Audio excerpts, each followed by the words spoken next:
মহামারী, এগুলো কখনো বলে আসে না, আবার জিজ্ঞাসা করেও আসে না। এমনই হয় দ্রুত ক্রীড়ার এই খেলায়। এক কারাগারের মতো, একটা মাকড়সার জালের মতো। যেমন একটা মাকড়সার জাল একটা পোকাকে নিজের দিকে আসতে আকর্ষিত করে নিজের চমকের দ্বারা, নিজের গঠন দ্বারা, সেরকমই দ্রুত ক্রীড়ার এই খেলা মানুষকে নিজের দিকে আসতে প্ররোচিত করে। শেষে গিয়ে মানুষ আটকা পড়ে। পার্থক্য শুধু এটাই, যখন এক পোকা এই জালে জড়িয়ে পড়ে তখন সে তার প্রাণ হারায়। মানুষ যখন এই দ্রুত ক্রীড়ায় আকর্ষিত হয়, সে নিজের মান, নিজের ধন সব কিছু হারায়, নিজের বিবেক হারিয়ে ফেলে। কিন্তু আপনি আপনার বিবেক কখনোই হারাবেন না। যদি আপনার মনে লোভ চলে আসে, আপনি লোভী হয়ে ওঠেন। যদি আপনি দ্রুত ক্রীড়ার এই খেলায় আটকা পড়েন, তাহলে মনে রাখবেন, এই খেলা থেকে ফিরে আসা প্রায় অসম্ভবই বলা যায়। নিজের বিবেক কখনো হারাতে দেবেন না, কারণ বিনাশ আসার প্রথম লক্ষণ হলো বিবেকের বোধ চলে যাওয়া। এই প্ররোচনায় কখনো পা দেবেন না। আর আমার সাথে ভালোবেসে বলুন, রাধা রাধা। বিজয়, বিজয় লাভের জন্য মানুষ কি না করে থাকে, যে কোনো সম্ভাব্য প্রচেষ্টা করে। কিন্তু নিজের বিজয় লাভের জন্য বাজিতে যা ইচ্ছে তাই রেখে দেওয়া কি উচিত কাজ? কখনোই নয়। নিজের হারানো সম্মান, নিজের হারানো সম্পত্তি, নিজের হারানো অধিকার ফিরে পাওয়ার শুধু একটাই পথ রয়েছে, আর তা হলো পুরুষার্থ, দ্রুত ক্রীড়া নয়। যে মানুষ নিজেই হেরে গেছে, নিজেই নিজের জয়লাভ করার জন্য অন্য কাউকে কিভাবে বাজিতে রাখতে পারে? এ হলো সম্পূর্ণরূপে অনুচিত। অনেক সময় অনেক ধন লাভ করার জন্য, অনেক সম্পত্তি লাভ করার জন্য আমরা নিজের আসল ধন, আমাদের আপনজন, তাদেরকে হারিয়ে ফেলতেও প্রস্তুত হয়ে যাই। এটা একেবারেই উচিত নয়। যত বড়ই সংকট আসুক না কেন, আমাদের আপনজনদের আমাদের সাথেই রাখা উচিত। নিজের বিজয়ের জন্য ওনাদের বাজি রাখা ঠিক নয়। এই ভুল কেউ একজন করেছেন, আপনি তা ভুলেও করবেন না। রাধা রাধা। নারী জন্মসূত্রে কারোর কন্যা, ধর্মসূত্রে কারোর পত্নী, আর কর্মসূত্রে কারোর মা। আমাদের মনে এই ছবি আঁকা রয়েছে একজন নারীকে নিয়ে, তাই না? একটা অতুলনীয় ভূমিকা রয়েছে নারীদের আমাদের জীবনে, আর নারী ছাড়া আমরা কিছুই নই। কিন্তু অধিকার, সেখানে আমরা একটা ভুল করে বসি। যখন নারী একজন কন্যা থাকে, যখন সে জন্ম নেয়, তখন তার ওপর অধিকার থাকে তার পিতার। আর তারপর যখন বিয়ে হয়ে যায়, তখন তার অস্তিত্বের ওপর অধিকার থাকে তার স্বামীর। আর যখন তিনি মা হন, তখন নিজেই তিনি জীবনের সমস্ত অধিকার দিয়ে দেন তার সন্তানকে। কিন্তু আমরা কি কখনো এটা ভেবেছি, এই জীবন হলো তার নিজের? যে নারী সবার কল্যাণ করছেন, তার জীবনের অধিকারও তার কাছেই থাকা উচিত, তাই না? তার নিজের জীবনের সিদ্ধান্ত সে নিজেই নিতে পারেন, নিজেই নিজের ভাগ্যের রচয়িতা হতে পারেন। আর এর জন্য আমাদের নিজেদের পাল্টাতে হবে, দৃষ্টিভঙ্গি পাল্টাতে হবে। কারণ এই ধারণা সেটা আজ বা কালকের ব্যাপার নয়, এটা ঘটে চলেছে বহু বছর ধরে, আর চলতেই থাকবে যদি আমরা এটা না বদলাই। আর এটা তখনই সম্ভব হবে যখন আমরা নিজেদের মধ্যে পরিবর্তন আনব। তাই আজকের পর থেকে, এই মুহূর্ত থেকে, কোনো নারীর ওপর অকারণ অধিকার স্থাপনের আগে সহস্রবার ভেবে দেখবেন। কারণ যখন নারী নিজের অধিকার কেড়ে নিতে বাধ্য হবেন, তখন শুধু এবং শুধুমাত্র বিনাশই ঘটবে। রাধা রাধা।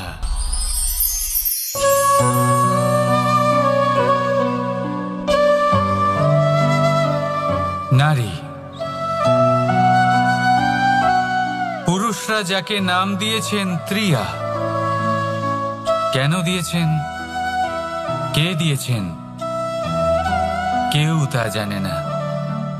কথায় আছে পুরুষরা ভাবেন যে ত্রিয়া, ভাবেন একরকম, বলেন অন্য কিছু, আর করেন অন্য কিছুই।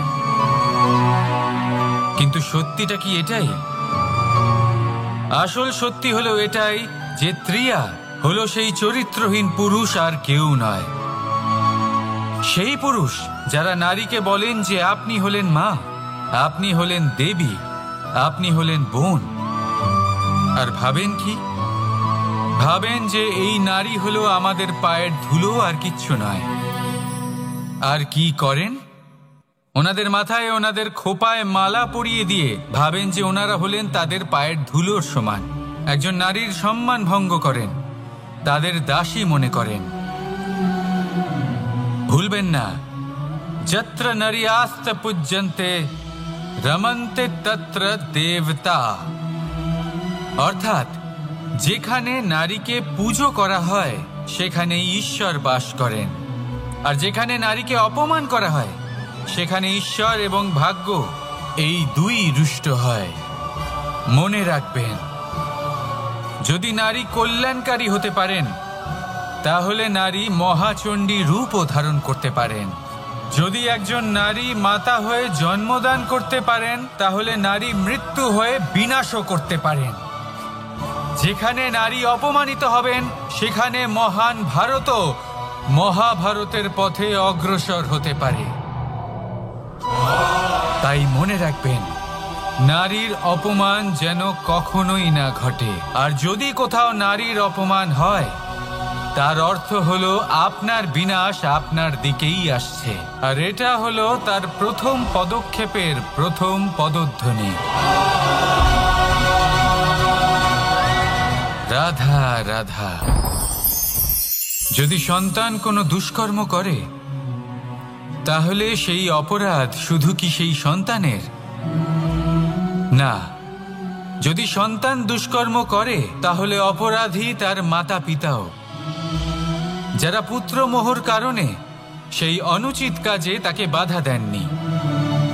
অপরাধী হলেন তার পিতামহ, যিনি নিজের কর্তব্যবোধের কারণে নিজের পরিবারের যত্ন নেননি, যিনি সন্তানকে কখনো শাস্তি দেননি। অপরাধী হলেন তার সেই গুরুও, যিনি নিজের শিষ্যের সেই দুষ্কর্ম দেখেও তাকে প্রতিহত করতে পারেননি। একজন হবু রাজার কর্তব্য হলো নিজের প্রজার কাছে সে যেন এক উদাহরণ প্রস্তুত করতে পারে। কিন্তু যদি এত অনুচিত উদাহরণ প্রস্তুত হয়ে থাকে তাহলে মা বাবার, বাড়ির বয়োজ্যেষ্ঠদের কর্তব্য হলো ওনারা যেন সেটা সেখানেই থামায়, হয় ভালোবেসে নয়তো শাস্তি দিয়ে। যদি না থামানো হয় তাহলে মহাভারত অবশ্যম্ভাবী। অনেক ব্যক্তির মনে একটা প্রশ্ন জাগে আমাকে আর রাধাকে নিয়ে। বলেন যে না আমি আর রাধা একসাথে থাকি, না আমাদের বিয়ে হয়েছে, আমি এখানে দ্বারকাতে ও ওখানে বর্ষণাতে, তাও এত ভালোবাসা কি করে? এ কেমন সম্পর্ক? আমি তাদের একটা সহজ কথা বলতে চাই। আপনি কখনো আয়নার দিকে দেখেছেন? নিজের দুই চোখের দিকে তাকিয়ে জিজ্ঞাসা করুন, এই দুই চোখ একসাথে কেন বন্ধ হয়, একসাথে কেন খোলে, একসাথে কেন ঘুমোয়, একসাথে কেন কাঁদে? আজীবন কোনো এক মানুষের সাথে সম্পর্ক রাখা অবশ্যই সম্ভব, তাদের সাথে দেখা না করে। আমার আর রাধার ভালোবাসাও কিছুটা এরকমই, আর কিছুটা এরকমই হয় ভালোবাসা দুই নয়নের মতো, যারা কখনোই মিলিত হবে না কিন্তু চিরকালের জন্য একসাথে জুড়ে থাকবে। এই অনুভূতি নিঃস্বার্থ হয়, আর এই নিঃস্বার্থ ভালোবাসা আপনাকে আনন্দের পথে অগ্রসর করে। জীবনে সবসময় নিঃস্বার্থভাবে ভালোবাসুন, শুধুমাত্র আনন্দই পাবেন। তাহলে আসুন আমার সাথে নিঃস্বার্থভাবে ভালোবেসে বলুন, রাধা রাধা। মানুষ, কোনো ব্যক্তির নির্মাণ হয় কিভাবে?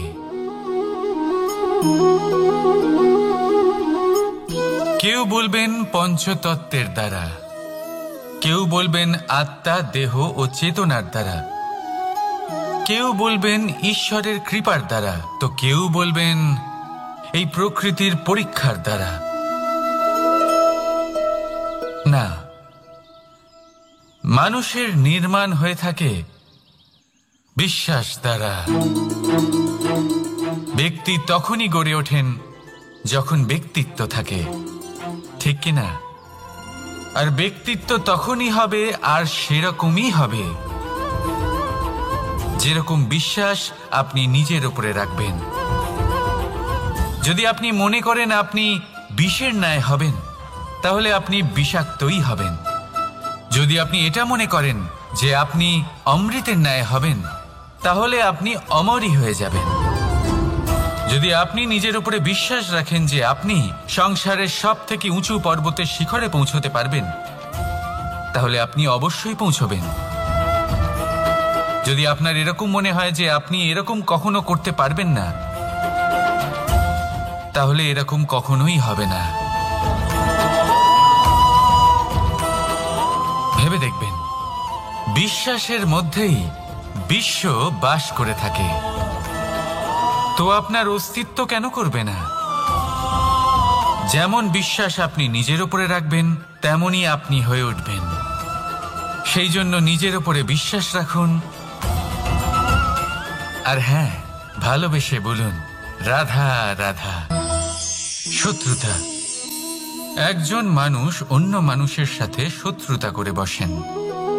দুজন ঘনিষ্ঠ বন্ধু, এমনও এক সময় আসতে পারে যখন এনারা একে অপরের শত্রু হয়ে ওঠেন।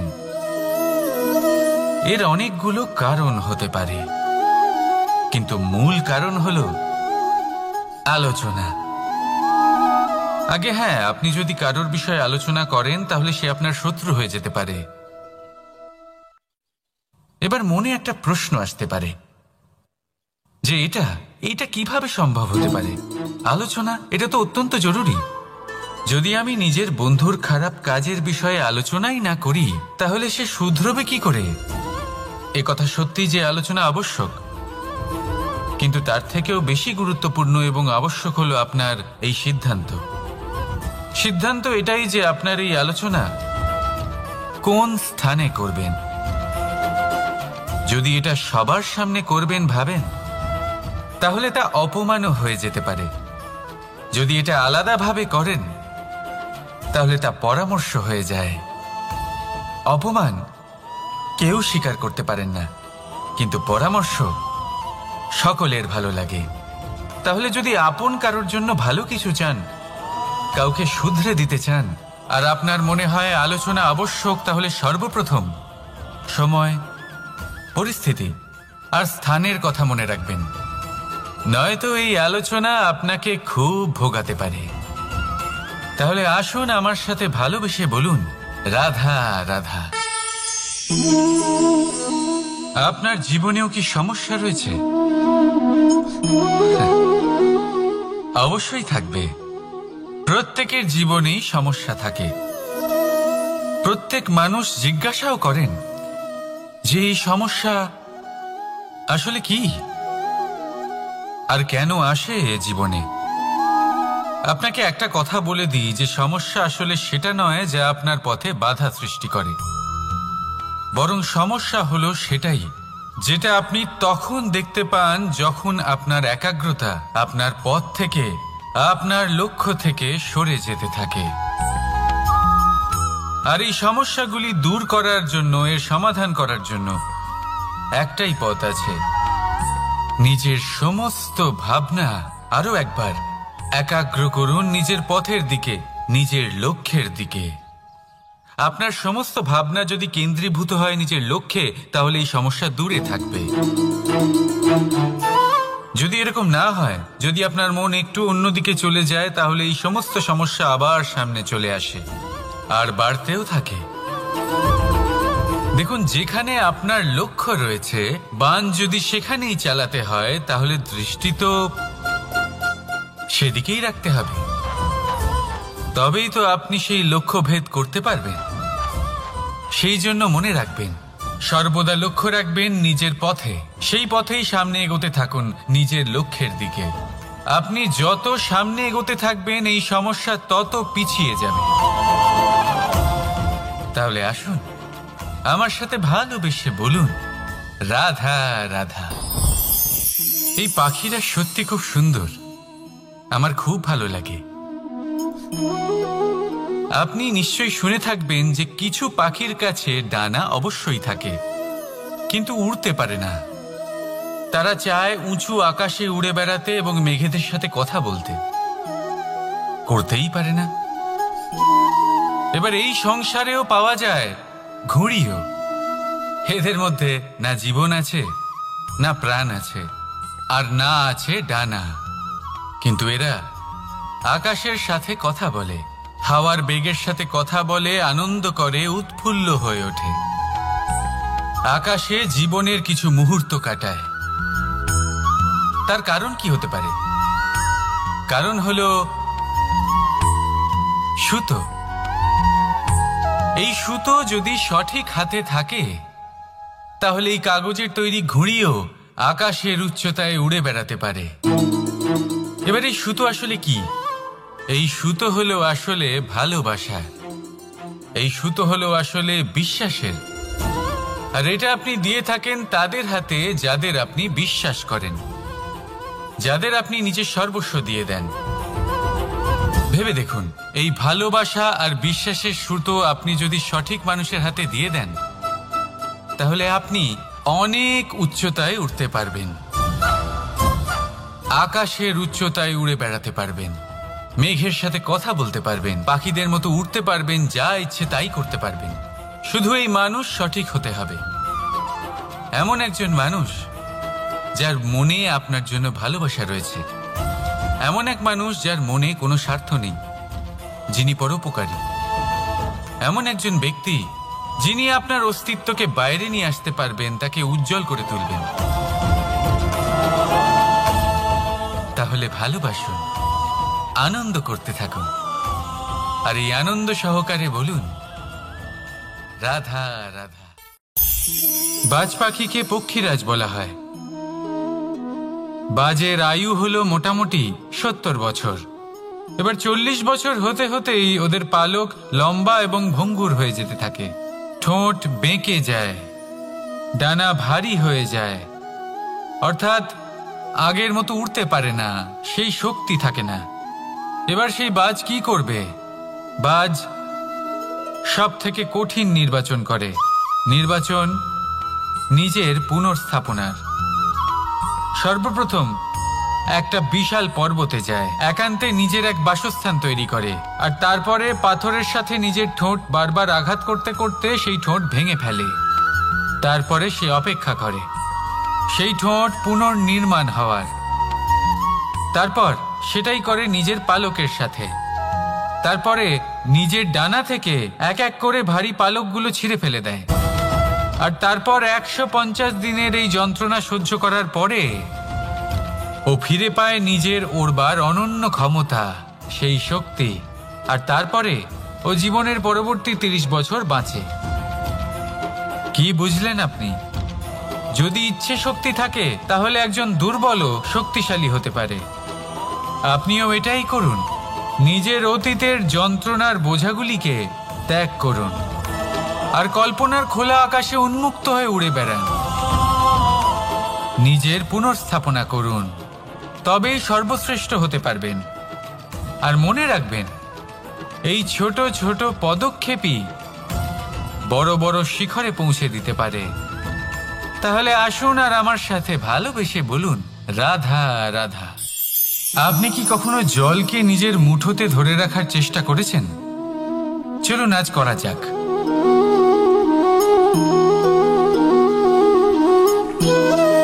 যদি আপনি নিজের মুঠো জোরে বন্ধ করেন, জল ধরে রাখতে পারবেন না। যদি আপনি তাকে এমনি বইতে দেন, তাহলে ও নিজের পথ নিজেই করে নেবে, আর আপনার হাতেও থেকে যাবে। আমাদের জীবনও হলো কিছুটা এরকম, জলের মতো। নিজের পথ নিজেই করে নেয় এই জীবন। প্রত্যেক সমস্যার সমাধান নিজেই করে নেয় এই জীবন। তাই জীবনে যখন কোনো পরিস্থিতি আমাদের প্রতিকূল হয়ে থাকে, কিছুই হয়তো আমরা বুঝতে পারছি না, কিছুই যখন বসে থাকে না, তখন আমরা হতাশ হয়ে পড়ি, নিরাশ হয়ে পড়ি। আর এটাই করা উচিত নয়। শান্ত মনে দেখতে হবে যে এই জীবনে আসলে কি ঘটে চলেছে। কষ্ট সবাই ভোগ করেন। কষ্ট পেলে কেউ রেগে যান, রেগে গিয়ে পরাক্রম দেখান। এটাই তো করা উচিত নয়। শান্ত মনে সেটাই করতে হবে যা জীবন আমাদের শেখাতে চাইছে। জীবন আমাদের সব শিখিয়ে দেবে, শুধু মনে রাখবেন কখন প্রয়াস করতে হবে আর কখন আমাদের প্রতীক্ষা করতে হবে, সেটা আগে আপনাকে বুঝতে হবে। তাহলে আসুন আমার সাথে ভালোবেসে বলুন, রাধা রাধা। বল, শক্তি, পরাক্রম এই সংসারের বিকাশের মূল। কিন্তু কখনো ভেবেছেন যে প্রকৃতি আমাদের এই বল, শক্তি, পরাক্রম কেন দিয়েছেন? যাতে আমরা জীবনে কারোর উদ্ধার করতে পারি, কাউকে সাহায্য করতে পারি, কারোর জন্য ভালো কিছু করতে পারি, কোনো গরিব অসহায় মানুষের জন্য কিছু করতে পারি। এই বল, এই শক্তির সদ্ব্যবহার করতে পারি। কখনো দেখেছেন এমন মানুষ যার কাছে অসীম শক্তি আছে, কিন্তু তার সাথেই অসম্ভব অহংকারও রয়েছে, যিনি নিজেকে সর্বশ্রেষ্ঠ বলে মনে করেন, খারাপ কাজও করেন। আপনি দেখবেন প্রকৃতি এবং মানুষ তাকে ভাঙতে সর্বদা চেষ্টা করেন। মনে রাখবেন, যতই সুবিশাল পর্বত হোক না কেন, তা যদি পথে পড়ে, তাকে ভেঙে পথ প্রশস্ত করা হয়। যদি আপনার কাছে বল থাকে, শক্তি থাকে, পরাক্রম থাকে, তাহলে তার সদ্ব্যবহার করুন, কাউকে সাহায্য করুন, কাউকে রক্ষা করুন। যদি আপনি আপনার শক্তির দুর্ব্যবহার করেন, তাহলে মনে রাখবেন আপনি নিজের বিনাশ নিজেই আমন্ত্রণ করছেন। এবার বল অর্জন করার পরে, শক্তি অর্জন করার পরে, আপনি নিজেকে বিনাশ করতে চান নাকি এই সংসারের উদ্ধার করতে চান? সিদ্ধান্ত আপনার। রাধা রাধা। মানুষ আর ধন, এই দুইয়ের মধ্যে সম্পর্ক খুব ঘনিষ্ঠ। ধন হলো সেই শক্তি যার ব্যবহার মানুষ করে থাকে সাংসারিক বস্তু ক্রয় করার জন্য, নিজের জীবন যাপন করার জন্য। আর মানুষ হলো সেই শক্তি যারা ধনকে গুরুত্বপূর্ণ করে তোলেন। এবার একটা কথা বলি, ব্যবহার করা উচিত ধনকে আর ভালোবাসা উচিত মানুষকে। এটা বেশিরভাগ মানুষই বোঝেন না। মানুষ এখানেই সব থেকে বড় ভুল করে বসেন। তারা ভালোবাসেন ধনকে আর ব্যবহার করেন মানুষকে। এ হলো অনুচিত। দেখুন, আপনি একটা সূচের দ্বারা যুদ্ধ করতে পারবেন না, আর কোনো তলোয়ার দ্বারা বস্ত্র সেলাই করতে পারবেন না, তাই না? কোনটা কিসের জন্য হয় সেটা বোঝা অত্যন্ত জরুরি। আপনিও সঠিক দিকে অগ্রসর হন। মানুষকে ভালোবাসুন আর ধনকে ব্যবহার করুন। যদি আপনি মানুষকে ব্যবহার করেন, তাহলে আপনি ভালোবেসে ফেলবেন ধনকে, আর এই ভালোবাসা ধীরে ধীরে পরিণত হবে লোভে, আর ধীরে ধীরে এটা আপনাকে বিনাশ করে দেবে। তাহলে সমস্ত মানুষকে ভালোবাসুন আর এইভাবে ভালোবেসে বলুন, রাধা রাধা। সাফল্য কে না চান? সাফল্য লাভ করার, শিখরে পৌঁছানোর আলাদাই একটা আনন্দ রয়েছে। আর আপনজনদেরও কে না চান? প্রত্যেক মানুষ চান যেন জীবনে তার কোনো আপনজন থাকে, যারা সবসময় তাদের সাথে থাকবে। কারণ আপনজনের সাথেই তো সাফল্যের আনন্দ সব থেকে বেশি পাওয়া যায়। কিন্তু আসলে কি হয়, অনেক সময় সাফল্যের খোঁজে সেই পথে চলতে চলতে আমরা আপনদের থেকে দূরে চলে যাই। না চাইতেও দূরে চলে যেতে হয়, ওনাদের সাথে সময় কাটাতে পারি না। আর আমরা ভুলে যাই যে সাফল্যের আসল আনন্দ আপনজনদের সাথেই পাওয়া যায়। সফল হবার পরে আপনদের সাথে দেখা হলে তাদের চোখে আমাদের জন্য যে আবেগ থাকে, যে সম্মান, যে প্রেম থাকে, সেটাই হলো আসল পুরস্কার। আমরা সেই কথা ভুলে যাই এবং একা হয়ে পড়ি। বেশিরভাগ সময় এটাই হয়। বেশিরভাগ সময় সফল মানুষগুলি একা হয়ে যান। এবার আপনি কি চান? আপনি অসফল হয়ে দিনগুলি একাকিত্বে কাটাতে চান, নাকি সফল হয়ে আপনজনদের সাথে আনন্দে থাকতে চান? সেই সিদ্ধান্ত আপনার। সাফল্যের পেছনে ছুটুন, নিজেকে উজাড় করে দিন, কিন্তু আপনজনদের সঙ্গ ত্যাগ করবেন না। সেই আপনজন যারা আপনার সাফল্যের জন্য দায়ী, সেই আপনজন যিনি আপনার সাফল্যে আনন্দ পান, সুখ লাভ করেন, তাদের কখনো ত্যাগ করবেন না। আসুন আমার সাথে ভালোবেসে বলুন, রাধা রাধা। ভগবান আর ভক্ত যখন একাকার হয়ে যায়, যখন ভক্ত তার ভগবানের প্রতি এবং নিজের জীবনের উদ্দেশ্যের প্রতি সম্পূর্ণরূপে সমর্পিত হয়, তখন জন্ম নেয় ভক্তি। এই সংসারের সমস্ত আশা হয়তো আপনার সঙ্গ ত্যাগ করে দিতে পারে, তখনও ভক্তি সাথে থাকবে। ভক্ত আর ভগবান যখন একাকার হয়ে যায়, তাদের মধ্যে কোনো পার্থক্য থাকে না। তারা এক হয়ে যায়, এক ব্যক্তিত্ব, এক অস্তিত্ব। সেই জন্য কখনো জীবনে যে কোনো রূপেই, যে কোনো প্রকারেই, যে কোনো ঈশ্বরকে মান্য করুন। মনের মধ্যে শ্রদ্ধা ভাব জাগ্রত করুন, মনে ভক্তি ভাব জাগ্রত করুন। এই সমগ্র সংসারে সব কিছু আপনাকে ছেড়ে চলে গেলেও তখনও এই ভক্তি শুধুমাত্র আপনার উত্থান ঘটাবে। তাই মনে ভক্তি জাগ্রত করুন আর আমার সাথে ভালোবেসে বলুন, রাধা রাধা। শব্দই হলো শূন্য, শব্দই হলো আরম্ভ, শব্দই হলো অন্ত, শব্দই হলো অমর, শব্দই হলো ব্রহ্ম। এই শব্দ হলো অত্যন্ত বিশেষ। কেউ কাঁদলে তাকে হাসিয়ে তোলে, কেউ হাসলে তাকে কাঁদিয়ে দেয়। কারোর মনে উদ্দীপনা জাগিয়ে তুলতে পারে, আবার কারোর মনে কাঁটা হয়ে বিঁধে থাকতে পারে। একটা অত্যন্ত গুরুত্বপূর্ণ কথা যা বোঝা অত্যন্ত আবশ্যক। আপনার মন, আপনার হৃদয় যতই শুদ্ধ হোক না কেন, যতই পবিত্র হোক না কেন, আপনার দৃষ্টিভঙ্গি যতই স্পষ্ট হোক না কেন, যদি আপনার কথা পবিত্র না হয়, যদি আপনার শব্দ শুদ্ধ না হয়, তাহলে তা আপনাকে আপনার কর্মফল ভোগ করতে বাধ্য করবেই।